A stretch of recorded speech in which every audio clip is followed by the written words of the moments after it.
네, 그 다음에 세 번째는 아시아입니다. 아시아의 식민지 지배라면서 이번 단원에는 이제 동남아시아 그쪽이랑 오세아니아 쪽이랑 뭐 이런 쪽을 얘기를 할 거예요.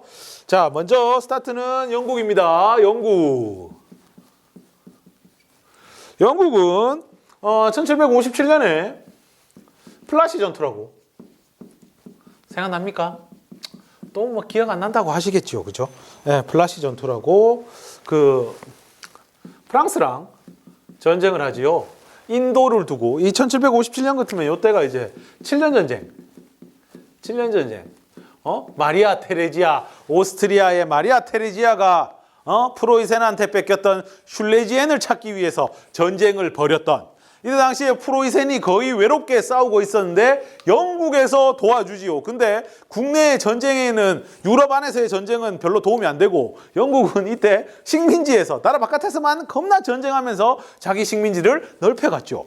그러면서 이제 대표적인 전투가 플라시 전투인데, 요 플라시 전투에서 프랑스 군대를 물리치고 이제 인도가 거의 영국의 손아귀에 놓이게 됩니다. 간접 지배하게 됩니다. 인도가 뭐 직접 왕이나 이런 애들이 총독을 파견하고 뭐 이런 게 아니고 당시 동인도 회사라고 식민지 업무를 담당하는 곳이죠. 여기에서 야, 니들이 한번 인도 한번 잘 다스려 봐, 이렇게 된 거죠. 그래가 하여튼 돈이나 제때 보내 뭐 이런 거지 뭐. 예, 그렇게 하고 그 다음에는 1895년에는 연도는 뭐 좀 차이가 있을 수 있어요. 뭐 기준점을 어떻게 보느냐에 따라서 다르기 때문에 이것도 너무 민감하게 그거 하지 마세요. 그리고 실제로도 연도 문제가 이렇게 뭐 1년 단위 가지고 왔다 갔다 하고 이런 문제는 내지 않습니다. 자, 1895년에 말레이 연방이라는 걸 만들어서 뭐 싱가포르라든가 현재 지역으로 해가지고 싱가포르라든가 말레이시아 이런 나라들을 이제 식민 지배를 하게 됩니다. 그 외에 이건 아시아 아니니까 파란색으로 할게요. 오스트레일리아, 호주죠, 쉽게 말하는. 오스트레일리아는 이제 좀 유서가 깊어요. 1770년대부터 해가지고 있었는데, 여기는 원래 그 유형자, 그러니까 범죄자들을 갖다가 이제 가둬놓는 일종의 유배지 비슷한 기능을 했었는데, 1851년에 여기에서 금이 발견돼요. 예나 지금이나 금 좋아하는 거 똑같습니다.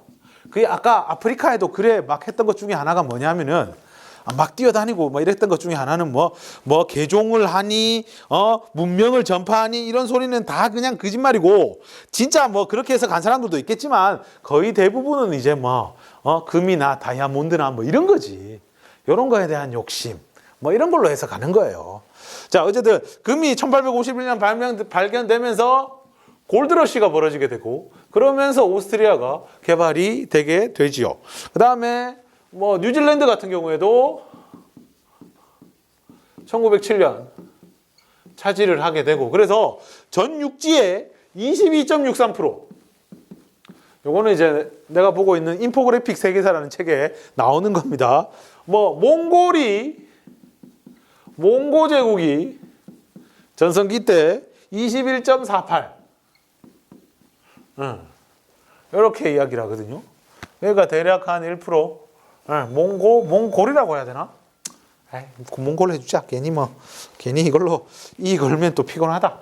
자, 뭐 하여튼 그래요. 그 다음에 네덜란드가 이제 옛날부터 요 동남아시아에 좀 공을 들였습니다. 그래서 1904년, 사실 그 전부터 가지고 있었던 거예요. 이거는 1895년, 1904년 이때 갑자기 자익게 된 게 아닙니다. 네덜란드령 동인도라고 해가지고 인도네시아, 현재 인도네시아를 본격적인 식민지로 만들게 되고, 프랑스는 1887년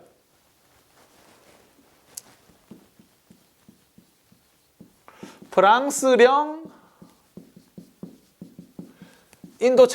인도차이나는 이제 지금의 베트남 있고 여기죠. 인도와 차이나의 사이에 있다 해서 인도차이나라고 하는데, 뭐 베트남,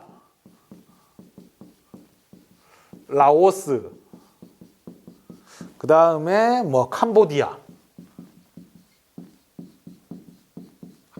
이때 가운데 이제 베트남에서 요거와 관련돼서 독립운동한 인물은 판보이 쪼우라고. 뭐 유명한 사람이 있어요. 유명한 사람이 있는데 그때 내가 발음이 안 좋아서 그런가. 그때 베트남 애들 왔을 때 판보이 쪼우 아나 하면서 그래 물어봤는데 잘 모른다 하더라고요. 자, 하여튼 얘는 동유운동이라고 해서 동쪽으로 유학 가자라는 운동을 했어요. 왜 동쪽일까? 어디? 일본 가는 거예요. 일본 가는 거. 이때 당시에 일본은 자기랑 비슷한 처지에 있었으나 근대화를 이루고 제국주의로 나아가는 뭐 하여튼 되게 인생 역전 성공한 느낌. 마치 그 만적의 난때 이유민 같은 천민 출신에도 최고 자리에 올라가는 뭔가 그런 느낌이거든. 이때 당시에. 그래서 이 일본을 모델로 한 운동들이 되게 많아요. 뭐 중국에서도 뭐 변법 자강 운동, 우리나라에서는 안 그랬나? 뭐 조선에서는 갑신정변, 그 다음에 베트남에서는 동유운동이라고. 요 사람이 만든 단체가 베트남 유신회라고. 그런데 좀 TMI로 얘기하자면 요때 유학 간 애들이 나중에 일본이 프랑스 눈치 본다고 다 베트남으로 돌려보내요. 뭐 하여튼 그런 일도 벌어지게 됩니다. 그래가지고 이 사람이 쓴 유명한 책이 월남 망국사라고. 베트남이 어떻게 망하게 되었는가? 뭐 이런 책을 쓰기도 했다라는 겁니다. 자, 그 다음에 미국 같은 경우에는 진짜 후발주자지요. 미국 같은 경우에는 진짜 후발주자인데 필리핀 1898년. 원래 필리핀은 이제 원래 에스파냐의 식민지였죠. 오래전 옛날 그 뭡니까? 마젤란, 마갈량이스, 마젤란 때부터 해서 에스파냐의 식민지였는데 뭐 독립운동이 많이 일어납니다. 뭐 호세 리살이라든가. 특히 호세 리살 같은 경우에는 유명한 게 이 사람이 쓴 유명한 소설책이 있어요. 나에게 손대지 마라.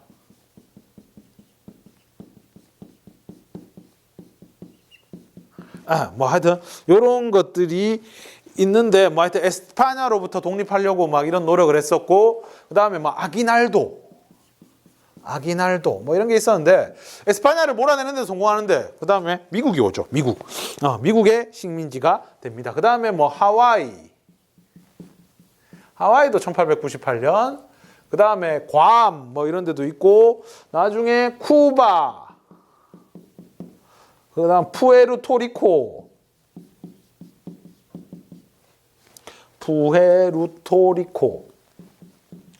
그 다음에 파나마 운하라고요. 이게 돈 되는 거예요. 이게 운하 돈 되는 거예요. 그러니까 이게 아메리카 지도를 보면 뭐 그냥 간략하게 한 겁니다. 이거 가지고 뭐 그림이 이상하니 저더니 하면은 안 돼요. 자세한 거는 그 PPT로 보면 되지. 뭐 대략 막 그냥 막 그린 겁니다. 뭐 이렇거든요. 근데 이제 미국 같은 경우에는 이쪽에서 동부에서 서부로 가려고 하면 어떻게? 배가 가려면 삥 돌아가야 돼. 얼마나 멀어. 그래서 무슨 생각을 하느냐? 트자. 이 가운데 요 트자. 요 한 80km만 삽질하면 된다. 그래가지고 80km를 막 삽질을 하는 거죠. 사실은 요 요게 뭐 프랑스에서 이거 원래 전문가들이에요. 운하 파는데. 그래가지고 원래 이집트에 수에즈 운하라고 있어요. 그때 한번 이야기를 했었나? 대항해 시대 할 때 얘기했었나? 결국 아프리카 같은 경우에는 이렇게 해가지고 이렇게 뭐 아라비아 반도가 이래 있는데 이렇게 해가 유럽 뭐 이래 있고 이래 뭐 있고 하여튼 막 그래. 나 몰라. 하여튼 그래가지고 유럽이 이래 있는데 하여튼 요 유럽을 가려고 하면은 삥 돌아가야 되잖아. 그래서 여기를 파버리면은 바로 가거든. 이게 키로가 한 9,000km가 단축이 돼요. 그래서 프랑스에서 이거를 파요. 한번 파자. 그래가지고 프랑스에서 판단 말이야. 그래서 프랑스에서 파가지고 1869년에 수에즈 운하가 완성돼요. 그런데 1870년에 뭔 일이 있느냐? 프랑스에서 프랑스 프로이센 전쟁이 있지. 나폴레옹 3세가 붙잡히지. 어우 깜짝이야. 막대한 배상금을 물게 되지. 그래서 이 배상금을 물려고 이 수에즈 운하의 어떤 주식이랄까 이거를 다 팔아요. 그때 이거를 산 애가 누구냐면 영국이에요. 영국이 이거를 사가지고 요거를 재미를 많이 봐요. 그래가지고 이게 만드는데 이게 땅 파는 게 보통 일이 아니에요. 언제 갑자기 물이 들어닥칠지 몰라가지고 이 수에즈 운하 파면서 9,000명 죽었어요. 그랬는데 영국이 이거를 딱 사가지고 했는데 지금은 이제 이집트 소유입니다만 이게 한 대 왔다 갔다 하는데 입장료 그 통행료가 우리 톨게이트 그 아빠 차 타고 이제 부모님 차 타고 거기 IC 하이패스 지날 때 보면 막 얼마 띵띵띵 얼마 통행료가 있잖아요. 이 통행료가 평균 한 3억이에요. 3억. 작년에 이집트가 요 통행료로 벌어들인 수입이 5조 정도 된대요. 5조, 6조. 어마어마하지. 근데 일로 가야 되는 거야. 왜? 이래 9,000km 가면은 기름값, 돌아가면은 기름값에 시간에 월급에 뭐 이런 거 계산하니까 야, 통행료 내는 게 더 싸. 뭐 이렇게 되는 거지. 하여튼 그래요. 파나마 운하도 원래 프랑스에서 삽질을 시작했다가 결국에는 이거 너무 힘들다 해가지고 미국한테 넘기게 되는데 파나마 운하는 있을 때 없을 때 파나마 운하 통과하는 거랑 돌아가는 거랑 합치면 한 15,000km가 단축이 된대요. 15,000km가 단축이 되고 통행료가 싼 거는 수십 달러에서 비싼 거는 수억 달러까지. 뭐 그렇게 수십만 원에서 수억까지. 뭐 그렇게 된답니다. 뭐 그거는 크기에 따라서 다른가 봐요. 근데 요걸 만들면서 28,000명이나 죽었대요. 28,000명이나 죽었어요. 파나마 운하 요거 1914년입니다. 요 재미 미국이 많이 봐요. 이 대서양과 태평양을 잇는 뭐 하여튼 그렇습니다. 이렇게 해서 TMI로 좀 얘기를 해봤고요. 근데 그때 당시에 뭐 파나마 운하 같은 경우에는 땅 파다가 죽은 사람보다 모기한테 물려 죽은 사람이 더 많대요. 말라리아. 이때 당시에 뭐 모기라든가 이런 거에 대한 막 그런 개념이 좀 잘 없을 때래 가지고 하여튼 뭐 그랬다 하는 TMI로 얘기해봤습니다. 자, 이렇게 하면은 제국주의에 대해서 설명을 얼추 다 했고요. 뭐 PPT, 특히 이번 시간에는 PPT가 좀 중요합니다. PPT 이따 봅시다.